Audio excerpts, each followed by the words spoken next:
Hey there everyone, this is Pooja from Yoga 365.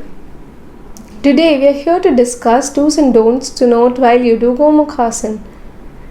Mistakes that people make in Gomukhasana is raising one hip while trying to stack knees on one another, not keeping the foot close to the opposite hip, not internally rotating the shoulder while taking the hand back, keeping the upper elbow of the hand away from the body, dropping the chin down and caving in the chest. That's bad. Let's see how to do it properly. Follow the steps.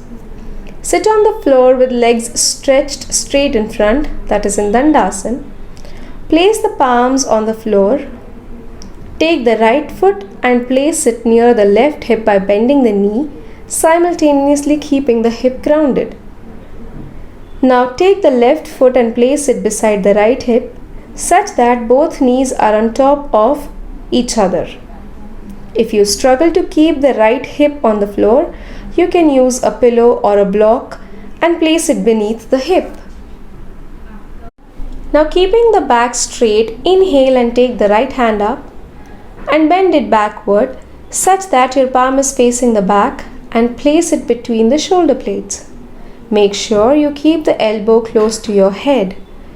Raise the left hand halfway and rotate it internally and then take it back, bending the elbow with an aim to reach the right fingers.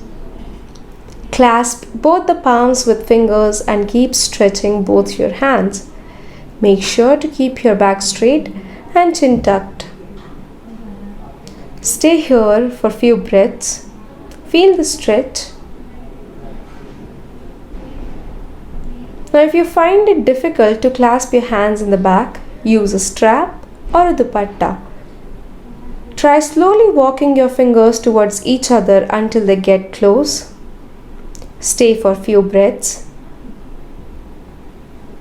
To release, unclasp your hands.